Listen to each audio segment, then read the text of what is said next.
A very important update from our creative director, Steven Sharif, on the Alpha 1 schedule. My friends, some recent developments have caused me to reevaluate our upcoming test schedules and make some necessary adjustments. I will be moving the NDA release date and the June 1st Alpha 1 to start date to July. I know this is not ideal, and you have no idea how much it pains me to disappoint our community, but it is my responsibility to make these difficult decisions in order to ensure the test is successful. Testing for the 14th of May will continue for Friday, Saturday, and Sunday, with an updated schedule being sent to testers today. I'm going to explain in detail the reasons for this, and I hope you will understand the need and agree with the benefits for this decision. So, basically, they're delaying this. This is smart for them to do. Because realistically, if Blizzard wants to change the date on, like, Blizzard can't change the date on TBC, but they can change the date on their alpha. So it was stupid for Blizzard to try to use this to shut down Ashes of Creation because they're so small and they're agile and they can just change their date anyway. Let's go ahead and read the rest of this. I'm going to explain in detail the reasons, and I hope you will understand the need and agree for the benefits of this decision. Now, I'm going to be honest, okay? This is a huge disappointment for me. I'm very disappointed. I was so excited to be able to play it on Friday. I was like, oh man, dude, I'm going to play until midnight. Like, I'm so excited. I made plans for this. I was going to, like, do my stream around it. Like, I was so fucking hyped about this, man. And to see this come out is a disappointment for me because I wanted to have that chance to play the game. But the reality is that I'm sure Steven and a lot of the people that work at the team have seen a lot of the negative feedback that they've gotten about the game in certain different ways. And the reality is that you only have one chance to make a first impression. Read the post. I will read the post. Sure. I'm going to explain in detail the reasons for this. Hope you'll understand the need and agree with the decision. This is a very fundamental test that will impact the direction of development post-Alpha 1, so you can understand the importance of testing and its need for player participation, attention, and feedback. Over the last month, several new developments, both internally and externally, have led me to err on the side of caution and postpone the NDA release on Alpha 1 until July. If it had only been any of these one issues, we would have powered through it. First, with the inclusion of siege systems and the combat backend revamp, our internal lock code dates slipped a bit and ate into our QA optimization timelines. While our feature timelines typically include 30% padding to account for unknowns, smart.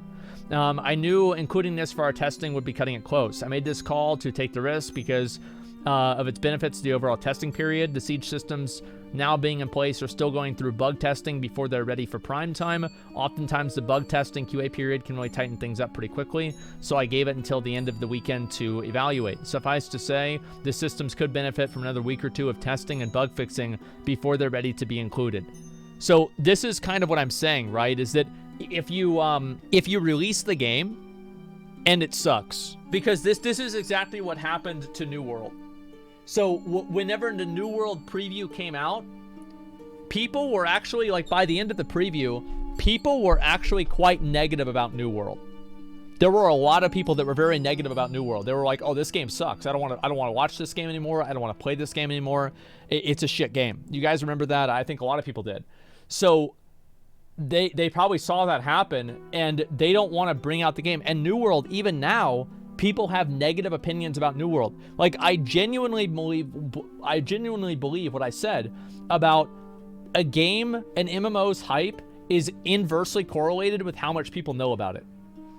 And as soon as people get into playing the MMO, then they start getting pissed off about it and getting annoyed about it. Okay, no, we could do a testing before being ready to include an Alpha 1. Second, our timeline for the move back to the studio has been accelerated. This would have been put our move-in dates in the middle of June test window. This would have been difficult to task to juggle for the team.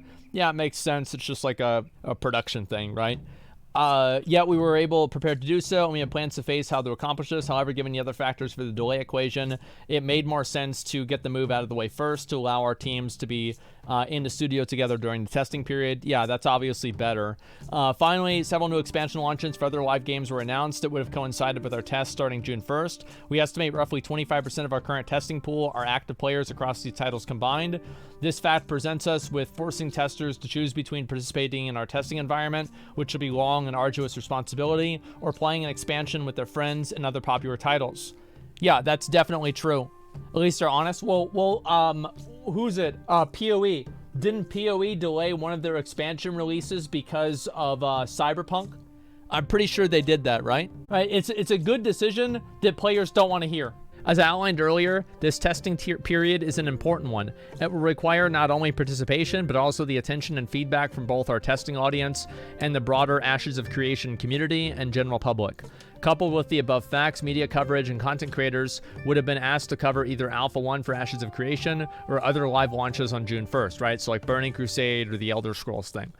With the primary purpose of this testing and NDA release is to collect data, gather feedback, and test systems, it is also an opportunity to grow our community, building on the already millions of people who are following our development and participating in the success of our project. So with the above information, I've made the decision to position our Alpha 1 presentation and testing period in the month of July instead of June. If you are already a member of the Alpha 1 testing group, you will still be testing on May 14th, but this testing will remain under NDA. So that means I cannot stream it, and we won't be able to do it on Friday. That's disappointing. This is a very appropriate sad song.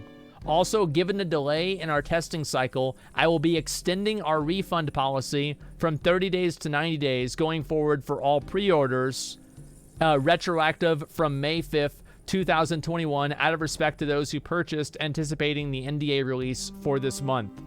As usual, we will continue to showcase in-game footage during our live streams this month and next with the launch of our content creator program. I hope you agree. Your faithful creative director, Stephen Sharif. So what do you guys think? Well, why slap an NDA on the test? Here's why it's so important to have an NDA on the test. And I know some people might not understand this, but the first time that people see the game, it's their first impressions. First impressions, I remember I was in like 6th grade. So this is probably some bullshit statistic, but I think that's generally true. Is that they said you need 20 impressions after your first impression to erase the first impression. Which means that obviously like the number doesn't matter, the idea does matter though. It's that the first impressions that people have of a game is really, really, really important. We'll make This is a video about basically why Burning Crusade's coming out early and if it's because of Ashes of Creation. Because Blizzard has a history of just conveniently releasing a patch at the same day a new game comes out with an expansion. I guess by going June 1st, they hit both Ashes of Creation, they also hit Elder Scrolls Online's new X-Pack. And they perhaps know that ESO is played by a bunch of people who just want to, you know, mill about the world. Kind of do like a lot of that, like questing, journeying content. Oh yeah, 100%. I think it's not even about like trying to match up with values of content. I think it's just simply Blizzard trying to suppress other players' attention from going to other games. It's very simple, right? Like whenever they see another game is coming out with a release, they want to release something at the same time to try to keep the attention on them and never have players look at playing another game or think about playing another game. It's pretty simple, I would say. If they are timing this to compete with other products in the market, I mean, surely they knew about that stuff well in advance, which then makes you think, well, why would they only tell us, like, so close? Yeah. Because it seems odd to me that they're, I mean, like 4 weeks is all of the heads up that people are getting. It does seem odd to me, but... Yeah, I've got a couple of thoughts on that. I still don't see why they did that. One thing that's like weird to me with it, one thing that makes me mad, it's the same thing that makes me mad with like the Nax release. It doesn't help anyone. Like it doesn't help the classic players. It doesn't help retail WoW players. Here's why I think they're releasing it. I think they're releasing it at this time because they think 9.1 is going to come out at like the end of June or somewhere in early July. And they want to space it out. And some of it's a little bit to do with 9.1, in that I think that maybe they weren't sure how to split up those two.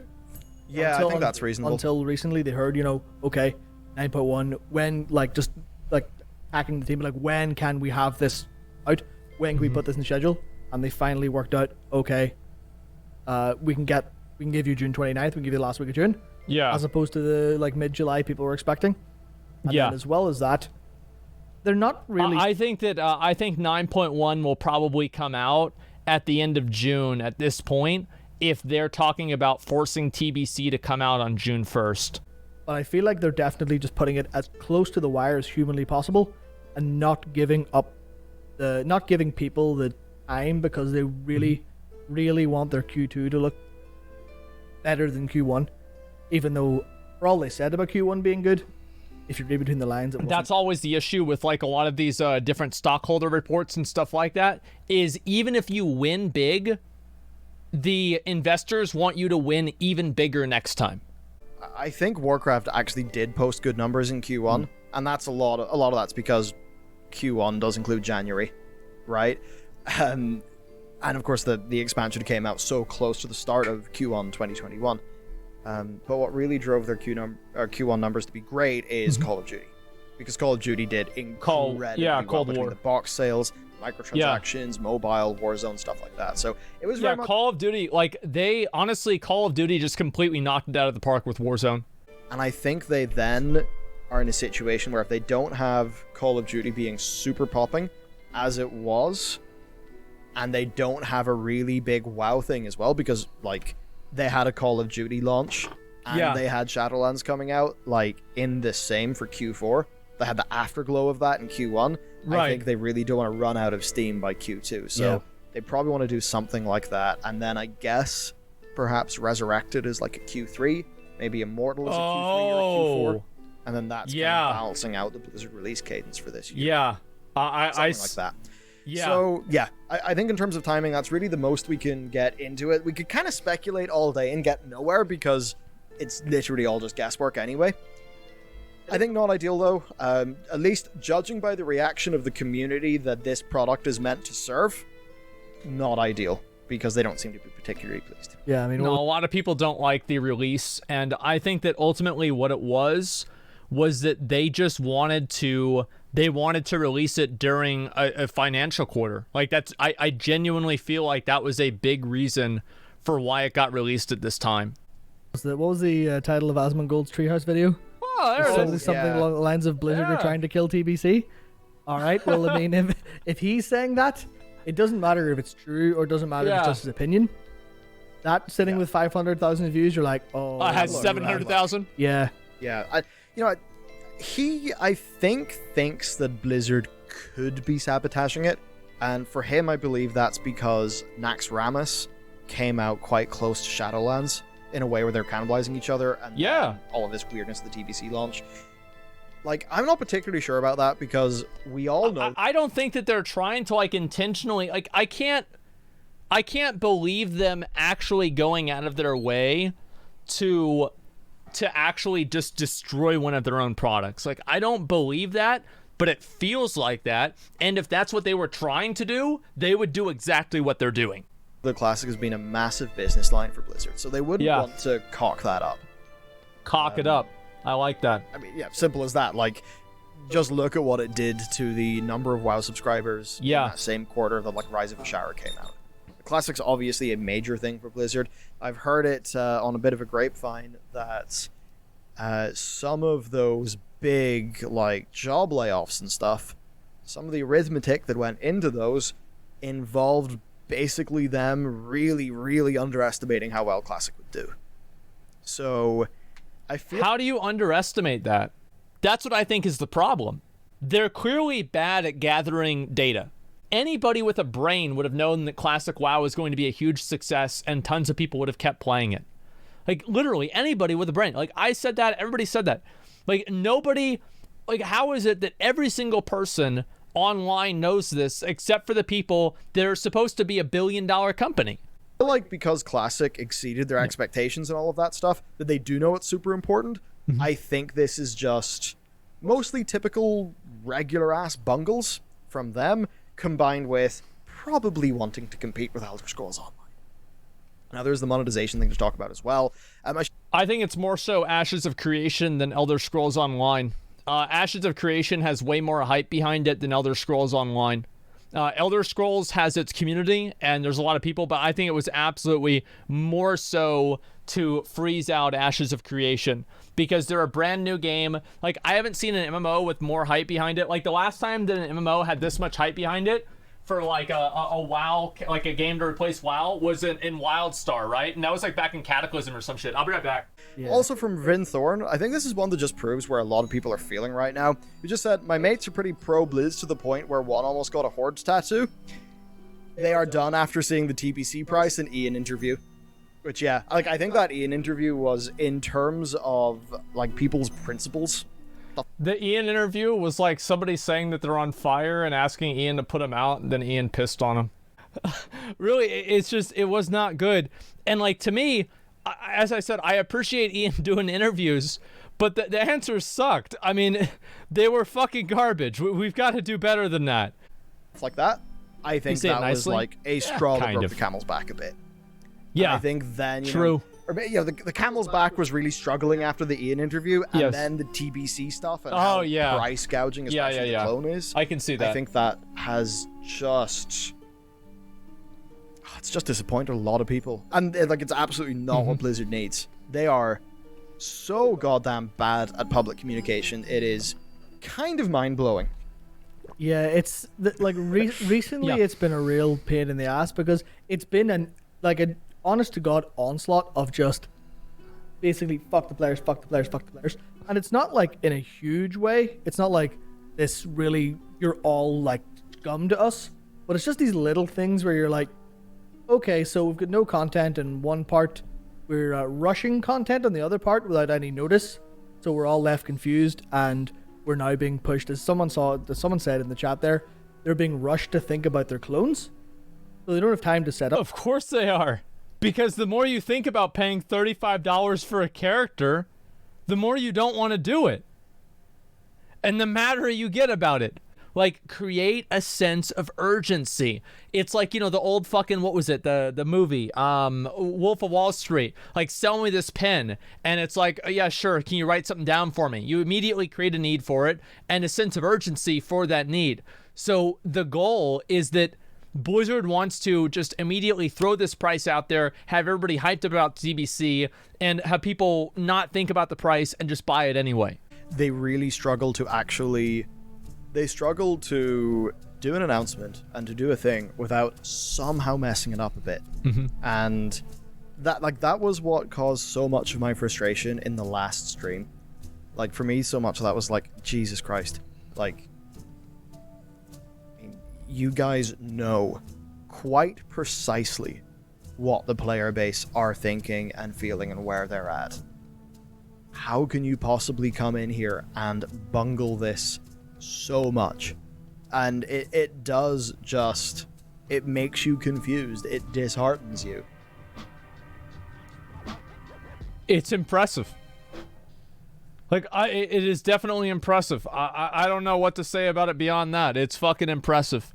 Blizzard has top-level marketing managers. You think they don't know what they're doing? Yeah, I think they don't know what they're doing. That's exactly right. I think that their marketing managers and the people that they hire don't know what they're doing. Absolutely. The thing is, like, having a degree doesn't mean that you know how to do something. You know how to market a product correctly. Like, there's plenty of people that have marketing degrees that are fucking clueless. Like, these people don't know what the hell they're doing. And it's obvious because they keep missing.